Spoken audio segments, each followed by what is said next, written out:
In the quiet hours before dawn, as the country lay in slumber, Sir Keir Starmer, without warning or public discourse, placed his signature upon an agreement that many now view as the death knell of true British sovereignty.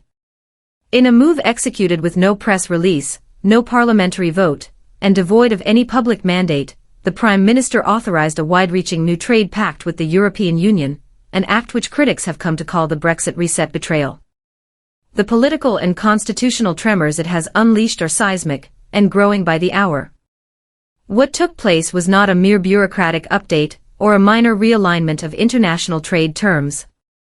No, this was something far more profound, an unambiguous and unapologetic reversal of the foundational principles upon which the Brexit referendum was fought and won. Every promise made to the British public in 2016, every assurance of self-rule, democratic accountability, and national independence, has now been systematically dismantled. The ramifications of this move are already being felt across all corners of the political landscape. In a turn of events that few could have predicted, sources close to Parliament have revealed that Westminster's own oversight institutions, the Parliamentary Commissioner for Standards and the Independent Parliamentary Standards Authority, have begun preliminary investigations into whether Starmer's actions may constitute a fundamental breach of constitutional conduct. Some insiders have gone as far as suggesting that this could be the first step in a radical effort to strip him not only of his office, but shockingly, of his right to remain in the country. This is no tabloid fantasy or fringe conspiracy theory. It is, rather, a serious institutional response to what many perceive as an act of political treachery. These watchdogs, appointed to safeguard the integrity of Parliament, are reportedly exploring whether Starmer's unilateral actions, taken without the consent of the electorate, or the scrutiny of Parliament, amount to what some legal scholars are calling constitutional sabotage. To the public, this agreement was marketed as a practical, modern update to Britain's relationship with the European Union. Starmer and his allies presented it as a necessary move to reduce bureaucratic burdens, stimulate the economy, and restore diplomatic goodwill between the UK and the continent. But beneath the surface of slick political spin lies a stark and sobering truth. The deal is nothing short of a capitulation to Brussels. The details are damning. European fishing vessels are to retain access to British waters for an additional 12 years, an enormous blow to the UK's already beleaguered coastal communities, who had been promised restoration of their maritime autonomy. British food regulations, long upheld as a mark of national quality and independence, are to be weakened in favour of harmonisation with EU standards.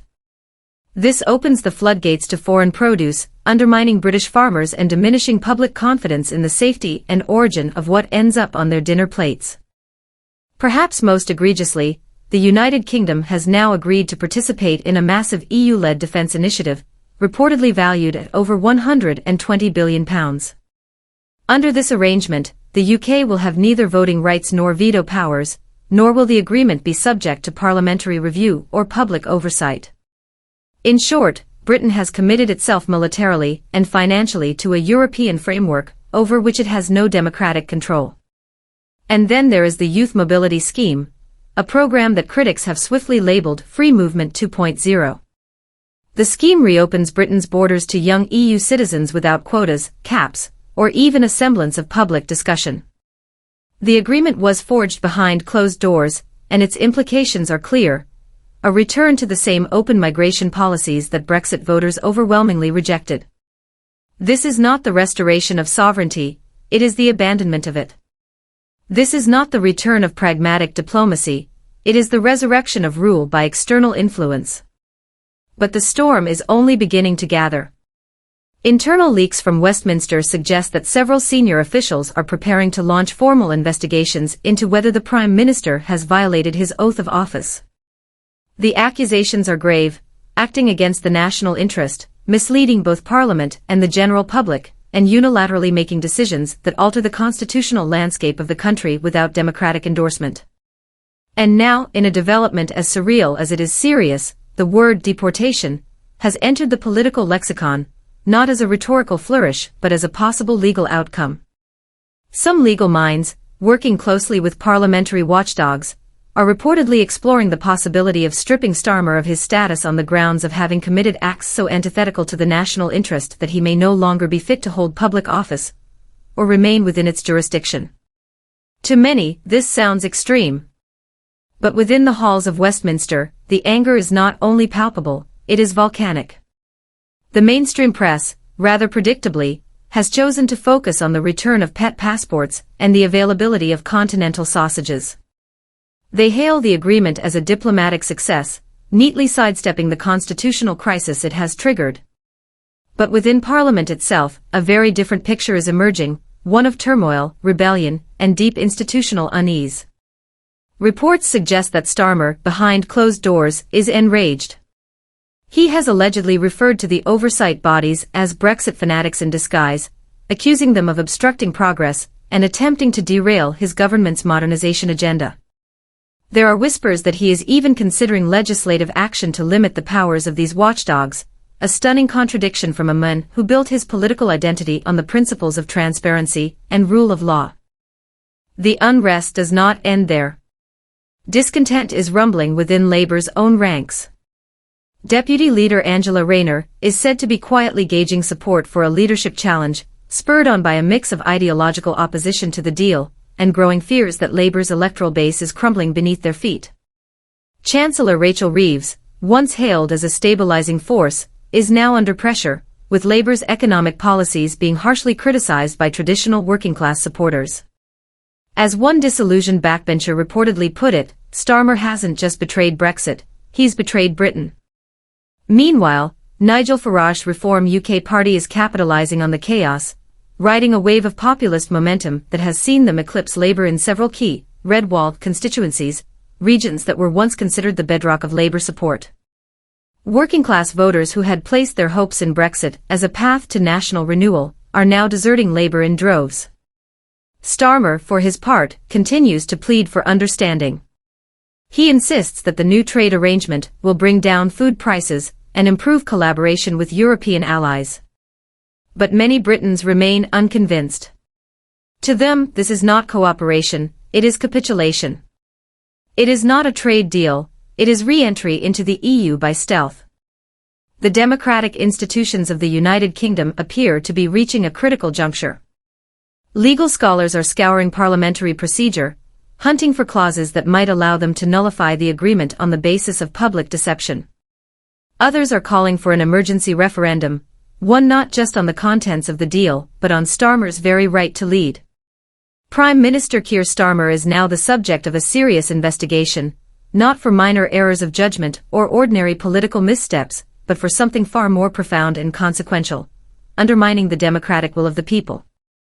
If parliamentary watchdogs decide to proceed with formal charges of breaching constitutional norms, it could trigger sanctions, disqualification from office, and in the most extreme cases, even the forced removal of Starmer from the country.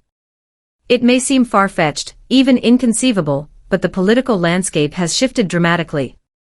Starmer's arrogance and overconfidence have awakened something deep within the national psyche. He thought he could slowly reverse Brexit without anyone noticing, that the public would remain complacent, that the watchdogs would turn a blind eye, and that Reform UK was nothing more than a faint background noise. On each and every count, he was wrong. Now the cracks are showing. His party is fracturing, political watchdogs are digging deeper than ever before, and the public mood has turned fiercely mutinous. The Prime Minister, once draped in legalistic rhetoric and polished political finesse, is now edging ever closer to political extinction. If the legal mechanisms are truly set into motion, we may be witnessing one of the most significant political reckonings of the 21st century.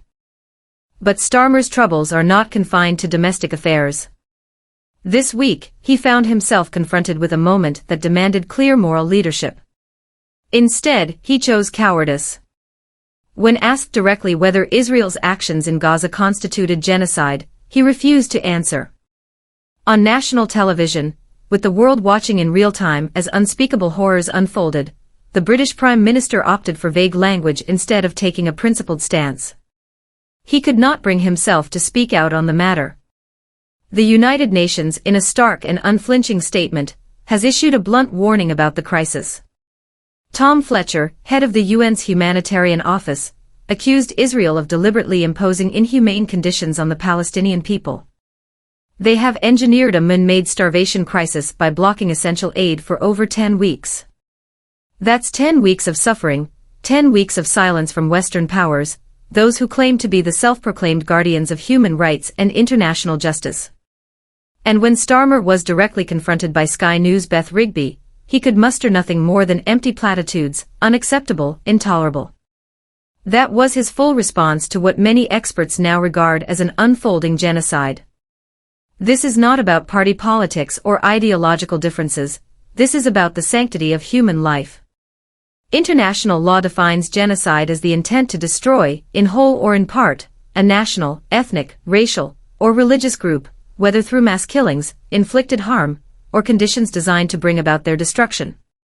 According to global experts, that is precisely what is happening in Gaza today. Over 53,000 people dead, thousands of children buried beneath rubble, entire families wiped from existence. And yet, the Prime Minister of Britain cannot bring himself to speak plainly, to call it what it is. Why? Because speaking the truth would require confronting a close Western ally, Israel, which has long enjoyed special status in British political circles.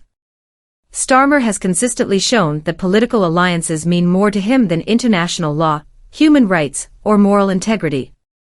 As Israel escalates its military operations, orders mass evacuations, and plans to take full control of Gaza, Starmer offers no condemnation, just silence, carefully crafted statements, and meaningless outrage. Standing next to him, European Commission President Ursula von der Leyen repeated the same tired platitudes. Concerns but no action. Words but no consequences. Meanwhile, Gaza suffers. And then came the final insult. Israeli Prime Minister Benjamin Netanyahu openly admitted that aid was only allowed into Gaza after unnamed Western allies, presumably including the UK, threatened to pull support. That is not compassion, that is blackmail. Starmer's refusal to respond with moral clarity in the face of this is nothing short of complicity. The UN has condemned Israel's plan to relocate civilians into humanitarian hubs, warning that this move breaches international law and will likely leave the most vulnerable, those already displaced and dying, without refuge. Yet, once again, Britain remains silent. No objections, just more empty words. It's crucial that we remember how this all began. On October 7, 2023, Hamas carried out an unspeakably horrific attack on Israeli civilians, an act that was utterly brutal and indefensible. But Israel's response, as we have witnessed, has spiraled into something entirely different.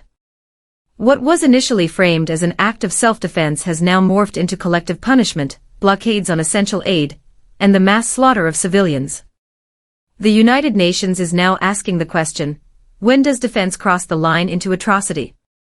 Global voices are rising in condemnation, but Keir Starmer remains unmoved. He stands with his polished shoes and his rehearsed lines, too frightened to utter the word genocide. History will not remember this as leadership, it will remember it as a failure of moral courage. Starmer, who campaigned as a man of justice and human rights, now seems unwilling, or unable, to defend the most basic of human rights. This is not about politics as usual. This is about human lives, moral integrity, and the responsibility of leaders to speak truthfully and decisively in moments of crisis.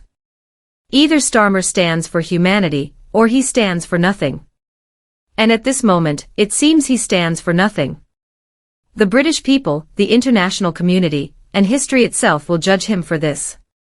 It is time for the Prime Minister to choose, will he defend the defenseless, or will he remain silent, complicit in the atrocities unfolding before his eyes? The world is waiting for an answer. But for now, Starmer's silence speaks volumes.